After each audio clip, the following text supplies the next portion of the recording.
We live yet?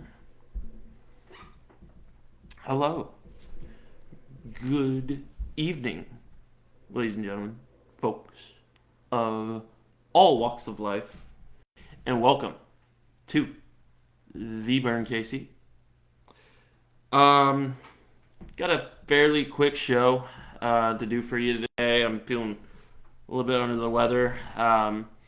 Doing all right though. It's nothing serious. Got a Chiefs recap coming up. I got Blues recap, high school football recap. You can read the caption. Lots of recaps today, as well as some fantasy football updates and viewer comments. I haven't done a poll or discussion in a while, so I might have to do that this week. Looking a little shallow on viewer comments this week. So, like I said, fairly short show to kind of cap off the Sunday of football. I know very, very few of you that aren't invested in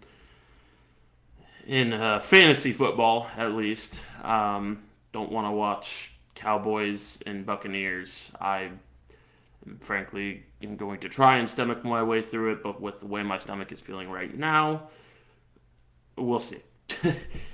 Let's start off with the Chiefs because that is the most fresh in my head right now. Dang. I think the Chiefs made a statement today. I think they sent a message to the league. Everybody else was kind of winning their games, making sure that they got off on the right track, and then Kansas City, I guess, just wanted to silence doubters.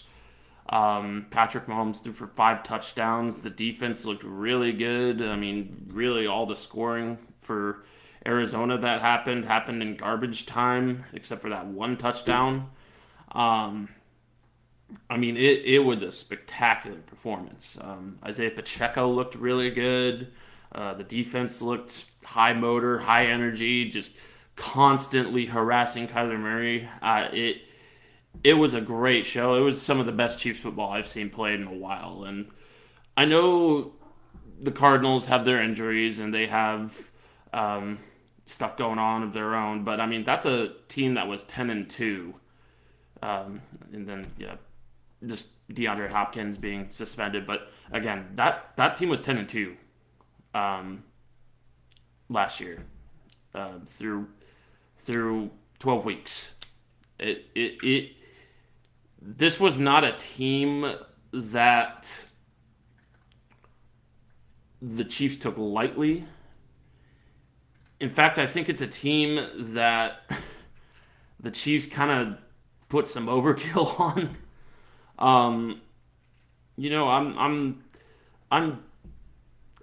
I like the Cardinals kind of. I don't know why. I've just always been I wouldn't even call myself a fan. But I've never met a bad Cardinals fan. I've never met, and I've liked the majority of their players that they've had. Never really met a bad one. Really, the only time they ever ticked me off was when they beat the Packers in overtime that one time to advance to the Super Bowl. But the Packers got a ring the very next year, so it didn't really matter. I'm digressing a little bit. Apologies. But the Chiefs are looking to the Chargers next week. And the Chargers just barely pulled off the win against the Raiders there. That looks like a good game too. I didn't get a chance to watch any of it. Just kind of walked through the Chiefs game. Caught a nap right around the third quarter. Figured it was done by then. Shoot. But going back to the Chargers and what the Chiefs will need to do for their home opener come Thursday. I think if we see the defense that we saw against Arizona today play against that Chargers offense, I think Herbert's going to have a real hard time getting the ball to his receivers. I think he's going to have an extremely hard time. That was relentless pressure, and I get it. Kyler Murray doesn't like to stay in the pocket, so maybe some of it's a little bit embellished, but Kyler Murray was mobile on every play. On every drop back, he got a pressure. It was fantastic work by Chris Jones, fantastic work by George Karlaftis, and fantastic work by Carlos Dunlap too, who came up as a kind of a surprise performer this game. But getting that pressure onto Justin Herbert is going to be extremely important. Now, as a Justin Herbert fantasy owner, I would like to at least see more than, a touchdown scored before garbage time. Make it competitive, maybe. Well, I don't know. 44-21 actually sounds pretty good.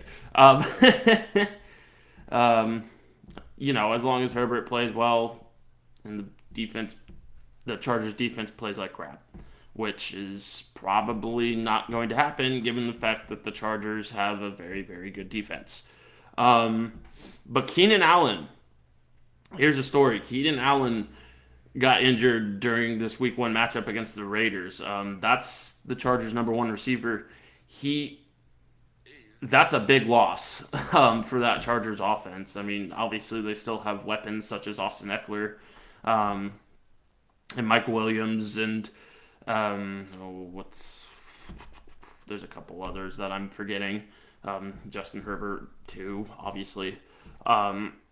It will be a tough game. It'll be tougher than this one for sure. But if we see that defense that we saw against Arizona today, we should be just fine. I mean, and as long as the offense is firing on all cylinders as well, I think our main concern has to be with that Chargers defense. Obviously, Justin Herbert is a concern, but that biggest concern is that stout Chargers defense with Joey Bosa and Khalil Mack bookending the defensive line. They've got, I believe, a couple good linebackers back there. I forget who exactly. J.C. Jackson might be back by Thursday. I'm not sure. But I mean, their secondary doesn't get, much worse without him. I mean, they got Denzel Ward back there and Chris Harris. I believe he's still playing. So it's not a defense that we saw today where it was patchwork with Chandler Jones doing most of the heavy lifting because J.J. Watt was out, and a lot of their secondary was pretty beat up. So it's going to be a harder game, but it's a very winnable game come Thursday, and I'll post more details, probably post an article on Wednesday about it, kind of just detailing the keys to the game. But as of right now, that's really all I got to say. I think it was a great, great game from Andy Reid and his team. Patrick Mahomes silenced a lot of doubters today. The Chiefs silenced a lot of doubters today, and it was a great performance all around. Speaking of great performances, though, the Kansas City Blues also had a game last night against a talented Wisconsin rugby club in the middle of the pouring rain. So that was a time being out there running around in the rain. It was great. You may notice I'm a little stuffy this morning. But no, it was a great time. There was a lot of fun watching Blues kind of do really well. Play a really, really good game. Kind of sloppy at times, but you get that with rainy rugby. They ended up beating them 40-5. So 35-point win is pretty decent. Um, Credit to Wisconsin for coming 8 hours to the Kansas City current training facility. It was kind of a hassle to set up with the rain, getting the lines down and everything like that, but we got it done. The game went off without a hitch, not really at least. And overall, it was a great night. I had a lot of fun with the guys after the game, and just was a really good night for rugby culture for sure. I mean, it definitely was peak rugby, given the fact that it was very rainy, very very sloppy conditions, but just yeah, it was a great time. So. Um, the Blues look to St. Louis next weekend, though. St. Louis beat Metropolis, the team that the Blues lost to last week, 32-17. The Bombers are a good squad. St. Louis is a good squad. Um, they've got a lot of guys from the local university, Lindenwood University, very, very successful rugby school. They've got a lot of guys that have played this game for a very long time, few internationals as well. They're big, they're strong, they're fluid. It's going to be a tough matchup, but it's a manageable one against the state rival, no less. And it's going to be an interesting game for sure. It'll be in St. Louis. My apologies. It'll be in St. Louis, so if you want to make the drive out there, go support the boys. That would be great. Gonna be a good time. And you'll get to watch some very high quality rugby on both sides. I think St. Louis is a very talented team. They're definitely a team to beat this year in the Midwest Premiership, and we will see if the Blues can limit their turnovers, get a little bit more fluid on offense, and just kind of minimize those mistakes. Because, frankly speaking, that's what killed them against Metropolis. And it obviously rainy rugby is rainy rugby, but the handling errors gotta be limited. But other than that, the Blues limit the handling errors. They can beat anybody. I mean, frankly speaking, they can. We've got a great squad over here at Swope Park. If you haven't checked us out already, check us out. Kansas City Blues going to be playing in St. Louis next weekend. And I think we've got quite a few road games until our next home match. I think it's on the 22nd is our home match, or next home match. So, yeah, just be on the lookout. October 22nd is going to be a great day. So, yeah, I know that's a whole month's worth of away games, so hopefully I'll see you out there. Am I forgetting something in the title of this video, of the description? Am I perhaps forgetting about college football, you may ask? No, why would I do that? Why would I do that? Considering the Jayhawks are 2-0 for the first time since 2011. Hawks are back, baby. They're back. Hawks won 55-42 in overtime against a pretty good West Virginia team, a team that played ranked Pittsburgh, that is. Pretty close. Fell to them, though, and they fell to the Jayhawks as well in overtime with a pick six by Jacoby Bryant, who took it to the house, sealed the deal. It is the first time the Jayhawks have scored 50 or more points in a game back-to-back in the program history, And folks, it's looking like the Hawks might be back. It's looking like they might be back. Lance Leipold has this team in a different element, I think. Um, you look at the individual stats as well as the team stats, and they're minimizing turnovers, they're minimizing penalties, they're way more disciplined than they were last year. Um, Jalen Daniels looks to be that first game kind of scared me. He had some balls that I really didn't like. But this past game, he had some dimes. I mean, truly did. He put it in there real well. And then obviously with the run game that the Jayhawks have with Devin Neal and Daniel Highshaw Jr., it was a great offensive performance. I think defensively, we have a few things. The Jayhawks have a few things to work on in terms of just getting pressure on the quarterback and making sure that the deep threat is taken away. But really, again, like the Chiefs, I think the Jayhawks have just made a statement. I get it. West Virginia had a loss last week. Um, they were they're not ranked in general. They weren't supposed to be anything spectacular this year. Um, but I mean, with a team that has JT Daniels at quarterback, a Georgia transfer, eh, frankly speaking, that's a great win.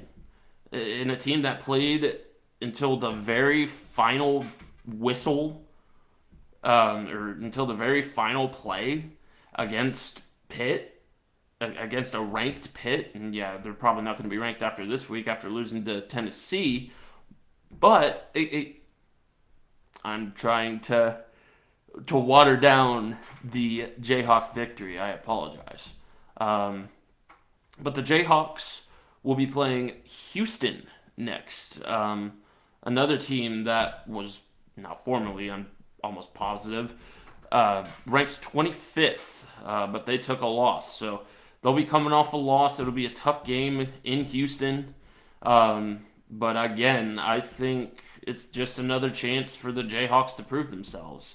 If they can come away with a win here and be 3-0 by the time they come back home, I think we've got something here, folks. I mean, it from someone that has been around Jayhawk football firsthand through my work at KU Athletics or just in general. I mean, I've watched Jayhawk football since I was a small child, and folks, there's something different in the air when you go to Lawrence and actually watch this game and actually are invested in this program. I mean, they're trying to command your attention and they deserve your respect. Frankly, it's a good squad. So just check them out because Hawks are cooking. Other than that, I guess the K-State Wildcats beat the what out of Missouri, 40-16, which was not a good look for the SEC, or Mizzou for that matter. Yeah, your whole deal of giving the ball to Luther Burden as your entire offensive strategy doesn't work, guys. It just doesn't. You've got to find someone else to give the ball to. And frankly speaking, now that Tyler Beatty's not in the backfield anymore, that's kind of hard to find. Um, yeah, Mizzou football is not looking good this year, guys. It's not. I get it. Whoa, they beat mediocre at absolute best in Louisiana Tech by a lot of points. Like, okay. And then they got promptly waxed by a Big 12 team that's actually worth their salt in Kansas State. I can't believe that just came out of my mouth. But yeah, Kansas State looks good. That Adrian Martinez, Deuce Vaughn combination, that looks deadly. I mean, that looks absolutely lethal. You've got a great running back, a Heisman candidate, even in Deuce Vaughn, and then you've got Adrian Martinez, a Nebraska transfer that really showed his stuff at Nebraska, but just in my opinion, at least, didn't have the correct coaching there and didn't have the correct offensive system. I think the K State offense is absolutely perfect for him. I think as a scrambling quarterback, Adrian Martinez is in his element if he goes to Kansas State. I mean, we've seen that since the days where they had Bishop as their starting quarterback. Michael Bishop, I think, was his name. I may have to have my stepdad correct me on that. But I mean, Colin Klein, Skylar Thompson, even. I forget the other names. But they've had a long history of having scrambling quarterbacks. I mean, not much has changed since the Snyder era, going into the Klineman era. I think Klineman has his own system and is a great coach, but Kansas State has a formula that they stick to, and if it ain't broke, don't fix it. But well done to the Wildcats. We'll see y'all. Uh, I forget when our game is. KUK State, the Sunflower Showdown. I'll have to recheck. I'll have to check that out because things could be very interesting. You never know. Going into a high school football recap, I actually haven't had much of a chance to look over high school scores today or really over the weekend. I've had a very busy weekend. So let's just go to Max Preps real quick, and I'll give my general thoughts as to what the big games were and what they'll do for just the general Burn KC rankings. Da, da, da, da, da, da, da, da.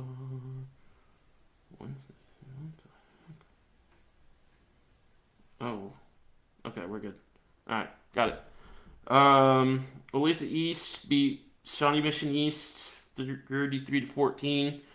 East is one of those good Olathe schools. Those Olathe schools are really making a name for themselves right now. All three or four of them have been doing really well.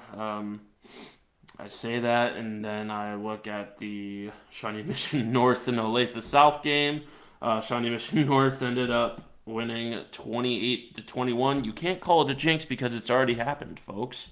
But yeah, that's a thing. They got beat.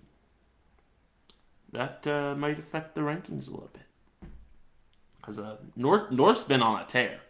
Frankly, I think they're 2-0 right now. So that, well, I guess that's not really much of a tear, but they're a team to watch. Tonganoxie beat Spring Hill 27-24. Tonganoxie again is one that's on the verge of receiving votes for that ranking. I think they could very well break into that. It'll kind of depend on how they play Eudora, honestly, because Eudora is the top dog in that area of Kansas high school football. So, we'll just have to see. Looking down the list here. Bishop Miege beat Blue Valley South 42-0. That's no surprise, I'm sure. Bishop Miege just exploded offensively, as they normally do. I don't remember a time where they haven't had a great offense. I really don't. Continuing on though, Excelsior Springs beating Minnetonka. I'm not sure why they're playing each other. Well, that kind of makes sense, I guess. I don't know. Oak Park beating Grain Valley. Oak Park might break through to the rankings too, actually, because they've been on a tear as of recent as well. And I mean, shoot, Oak Park has not been historically all that great at football, so we might be seeing a change. Lee Summit North, the believe, number 3 ranked team after their loss to Liberty North. I'm not sure. I can't remember. I'll have to go recheck the rankings. They won 47-21. Again, another team that just has an offense that can absolutely just bludgeon opponents. Coach Bosey's team moves to 2-1 on the year. So, get on them. Get on them. This one's interesting. Ray Peck versus Liberty. Ray Peck won in a nail biter, 34-31. You remember Liberty? They didn't have that great of a game last weekend. It was kind of a wash against Blue Springs South, and they fell in the rankings pretty hard.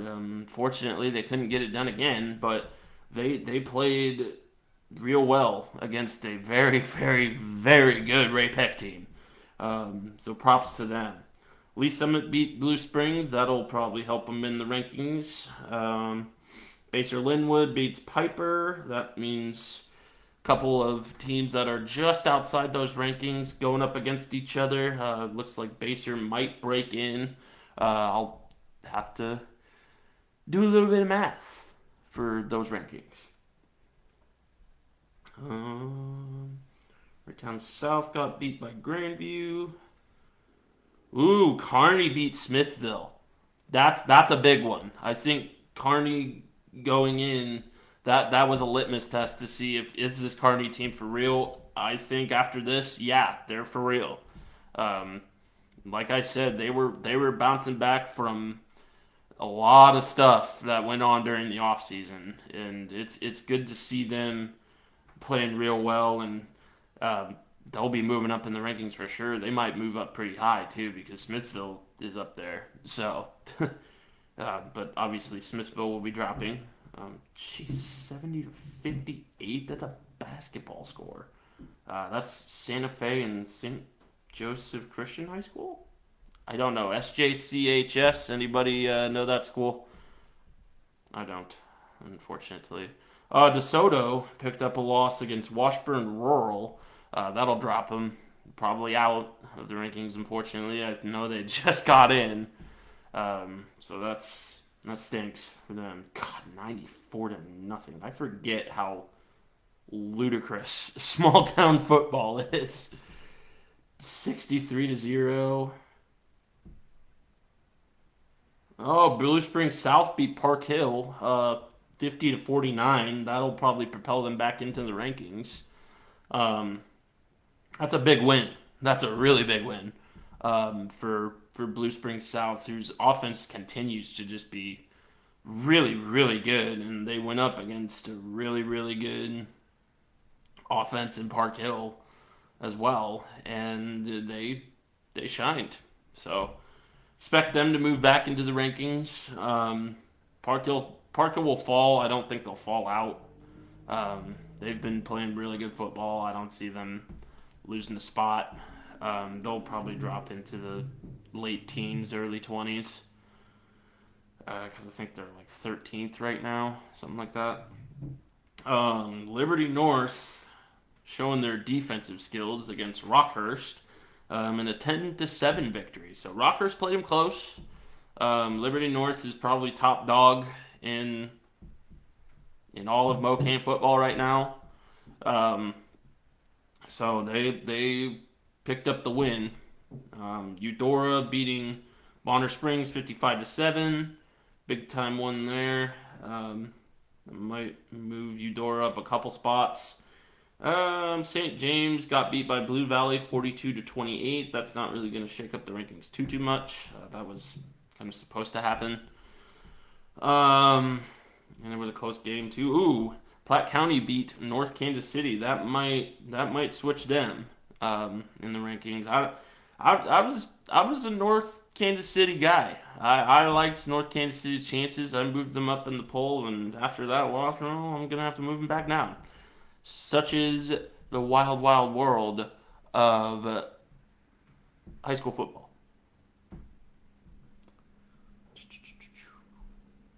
Let's see here. Aquinas beat Blue Valley North 28-13. Pretty good one there.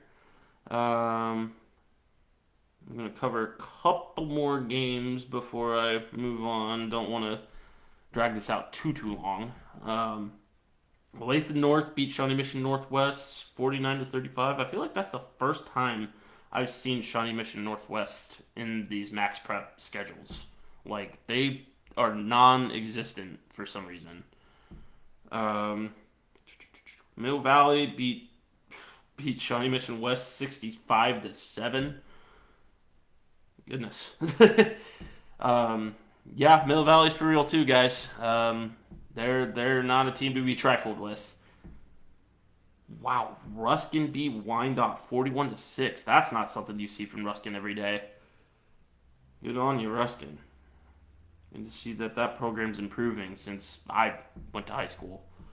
Raytown beat Central 58-56. They might move into the rankings. They've been doing pretty well as of recent. And they've had a win against a ranked team as well. So that might do something. Fort Osage beat Belton 20-6, so that's gonna keep Belton out of the rankings, unfortunately. Fort O might move up a spot or two, but I doubt it. Park Hill South beat Lee Summit West 22-12. Lee Summit West will probably fall back out of the rankings there. Pleasant Hill. Pleasant Hill is making a name for themselves. They just beat Harrisonville 37-29. They didn't beat them just now. They beat them on Friday. So that'll probably shoot them up into the rankings. And then other than that, that is all of them that I wanted to cover. Big week for high school football for sure. There was a couple real good wins from programs that needed it. So, and that Kearney team's coming off as a shocker for real. They might shock a few teams today, or they might shock that 4A class and go win themselves another championship. So it's nothing out of the ordinary for Kearney High. They're a good squad, and they always have been. So moving on to our fantasy football league, the BKCFL. That kicked off today. Games kicked off. Well, they kicked off Thursday technically. But the bulk of the games kicked off today. And we've got ourselves pretty good matchups. Yeah, well, looking through them, maybe not. That's weird. Well, looking at my squad, I had two players that had 20 plus points on the bench. Job me. Who else was there? Oh, well, Aaron Jones looked spectacular. And yeah, Keenan Allen got injured. Sorry, I'm looking at my team instead of actually, going through the scores. Team 5 ran by Courtney Merrigan versus my team, the Burn KC. Team 5 is losing to me 118.96 to 95.52. That could change though. She still has Leonard Fournette, Javante Williams, and then Brandon McMahon is still to play. So that's not a narrow gap, or that's not a very wide gap, I should say, is what I meant to say. Sorry. My mom is beating on Team Merrigan a little bit. 30-point ratio, or 30-point difference, excuse me. 142.8 to Team Merrigan's 97.72. So that game's pretty much over. Looks like everybody but Mike Evans has played from that game. Average Joe versus Berlin Twist Takers. Looks like Brandon is winning that game 148-28 to 119-92. There's still could be in Average Joe's favor. He still has a Dalton Schultz to play and Jerry Judy. So if one of those two go off, or both of them go off, probably, um, then he's got a shot at getting up there with Brandon. And then our real barn burner of the day, Casey Steinley's 81.4 versus Kansas City Plowboys 68.1. So that's a very defensive matchup there. But it looks like Steinleys are going to come out of that with a win. Aaron Rodgers got 3.7 points today. That's that's rough. um, Looks like Mike only has Tyler Lockett to play. I don't think he will save that team. Alan Lazard was injured in the Green Bay defense. After giving up 23 points in a 23-7 loss, yeah, they didn't earn any points this week. I saw that they had a sack in there. Actually, my defense on my other team, I just realized, or on one of my other teams. Boy. Great. Terrific. Anyways, going to viewer comments. I didn't really have all that many this week. Let me look and make sure that that's all cleared. Let me see. Oh, calm down.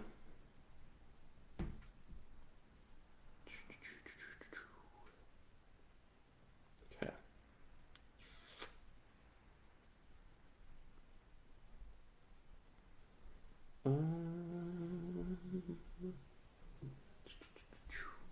I don't really see anything else. I'm kind of combing through it right now. I was actually approached. I do want to say one thing.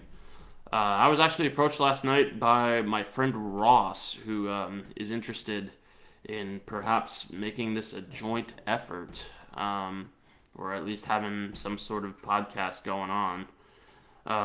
So if you'd like to see someone else other than my gorgeous face be a part of this, then let me know. I might have to put a poll out and see. But Ross and I have been in talks. So that might be something that might go on. Maybe. um, yeah, I can't find any viewer comments, unfortunately. But that's what I get when I don't post any discussions or polls throughout the week. There will be more this week, I promise. That's our show, though. Thank you for watching, as always. Gonna have next week's show. Next week's show might be either on the road or postponed until I get back from Arizona. I'll be in Arizona on Sunday on vacation. Probably gonna be on a horse riding through the desert. So that'll be pretty cool. Pretty cool. Never been to Arizona, so heard it's hot. That's our show, folks. Thank you for watching. This is the Burn KC. Signing off. Thanks, guys.